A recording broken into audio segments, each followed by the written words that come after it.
Hey there YouTube, if you are looking for a guide to show you how to set up your controller to make Astrologian card usage quick and easy, you are in the right place. As a PS5 enjoyer, trying to select a party member to play a card on, and then casting a second OGCD in between light speed weaving of malefic casts on an enemy is nearly impossible to do without perfect play. This macro setup that we have will allow you to easily cast cards in the new Dawntrail expansion without ruining your ABCs. For those of you who are unaware of what that is, it's the primary rule for all casters in Final Fantasy XIV to always be casting. A little disclaimer here, this will require a bit of setup, and I suggest plugging in a mouse and keyboard in to create the macro rather than trying to fumble through the text boxes with your controller. Additionally, do not try to test the macro until all steps are complete in the video, or it may mess things up. Without further ado, let's get to it. The first thing we need to do is ensure that 4 of your cross hotbars are unshared by other jobs. This example is going to use Conjurer crossbars 1 through 4 since after unlocking White Mage, there's literally zero reason to use the Conjurer class. Go into your main menu and under Systems and Character Configuration and Hotbar Settings, go over to Sharing and uncheck 4 of your cross hotbars that you want to change in between classes. They could be whatever it is. For this example, I'm using cross hotbars 1 through 4. An optional setting here, you can adjust how your party is laid out by going to the character configuration, which we're in now, and then UI settings and party list. And you could go down to party list sorting to define your party list role order, and you could break it down into even what classes are shown on top of the others. And the reason why you'll do this, it'll make sense by the end of the video on how these macros are set up. Because basically, when you pick a card to play, you're going to pick based on the party list order. Starting from the top of the list to the bottom, it'll be 1 through 8. 1, 2, 3, 4, 5, 6, 7, 8. And if you can customize where you put your tanks and DPS, it's a lot easier to build that muscle memory for who you're going to pick to put a card on. Step 2, now we're going to start setting up our macros. This is the most tedious step. This is why you need your keyboard and mouse plugged in. Go over to System and then User Macros, open that up, and you're going to want to lay out either 3 columns or 3 rows of 9 buttons. I have it labeled 1 through 8 for each of the positions in your party chat, and then the last one corresponds to the play card. With the new 7.0 changes, we now have Play 1, Play 2, and Play 3, corresponding to the arcane gauge you can see on the right of the screen. If you imagine from left to right being labeled 1, 2, 3, that's how I have it set up here. Play 1, Play 2, and Play 3. Just to make things a little bit easier. Ultimately, you can make them whatever icon you want, and I will go into how to make it the actual skill icon when we type this out. But this numeric layout is just easier for my brain to make a sense of, so that's what I'm showing here. Each column of numbers will correspond to one of the play card actions. Play 1, Play 2, and Play 3. Each column of the 1 through 8 keys will share almost exact same couple of lines. The first line in each is the same, and that is this /MERROROFF. That's M-error off. This is to keep any errors from popping up or spamming while activating your macro. The second line here, /hotbar copy CNG1 to AST1. To kind of explain, we are going to be using 1 hotbar from the Conjurer to mirror exactly the hotbar setup you see on your main Astrologian.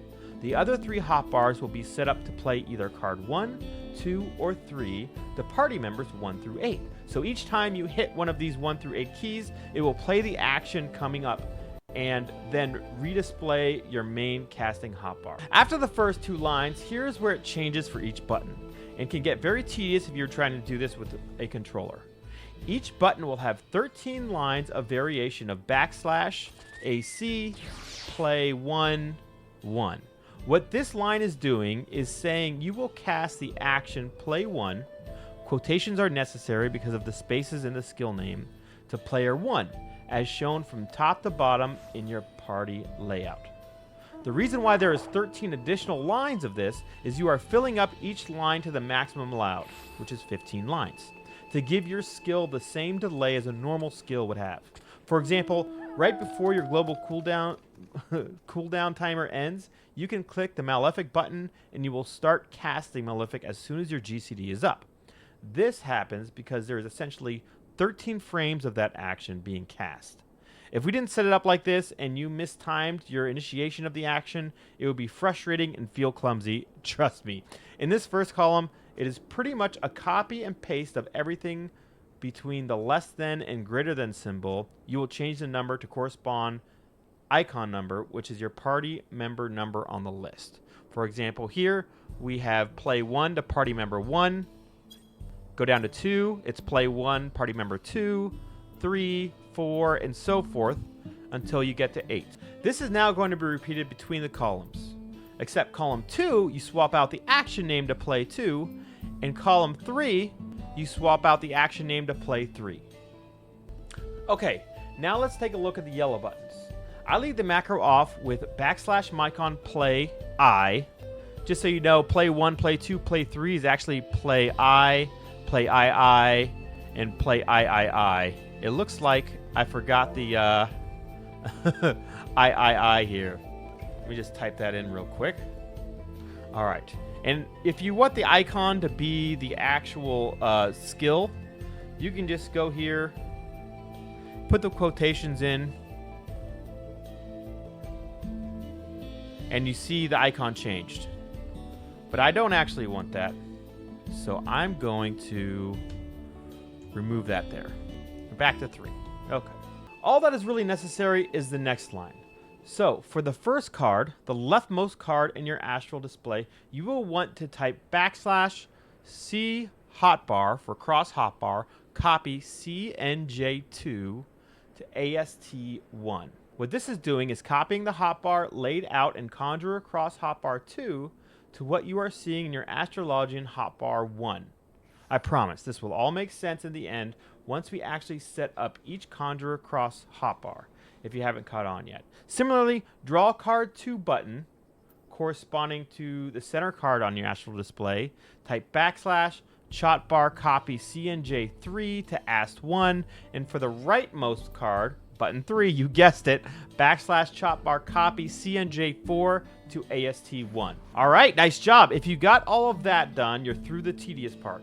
Now we're on to step 3. We're going to set up and copy our hotbars over to Conjurer crossbar 1 through 4, and we will be all set. Now remember, this is based entirely off preference, but I will show you how I set my keys, and you can arrange them how you would like. The first thing we are binding is our Conjurer cross hotbar 1 to look exactly like our Astro bar setup.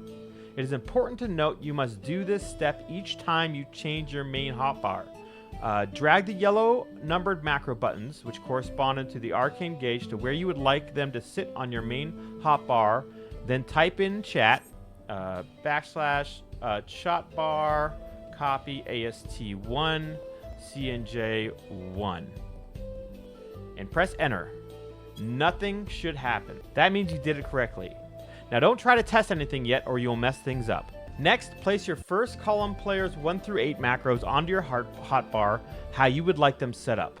I like to set them up going around in a circle, with 1 starting at square, 2 at triangle, 3 at circle, and 4 at X, as that is how I would set up my 1, 2, 3 combos on my DPS classes.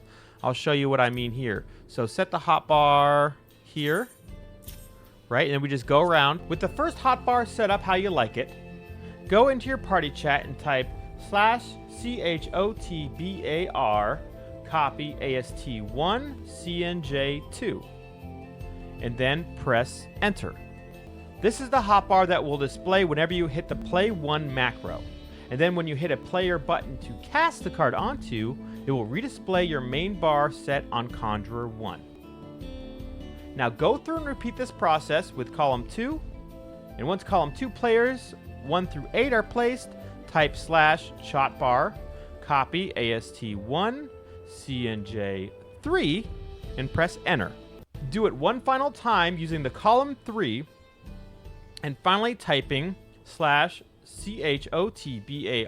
copy AST1CNJ4 and press enter. Now you want to make sure you place your buttons back to how you like them with the macros in the right places for your Astro hotbar. Finally, you are all set. You can cast any one of your cards on any one of your party members. We can test it by hitting your macro keys and casting all the cards on yourself as well by going 1, 1, 2, 1, and 3, 1. And as you can see that all the cards now stack, I guess you really don't need this macro to cast on any of your party members because we all know it is probably best just used on yourself.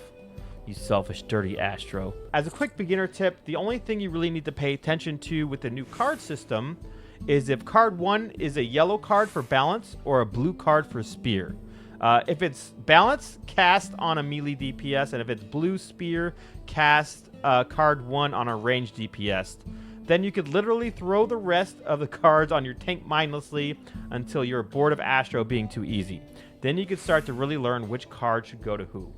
Thanks guys, I hope you enjoyed the guide. If it helps you out, please leave a like and subscribe, and let me know what kind of guide you would like next down in the comments.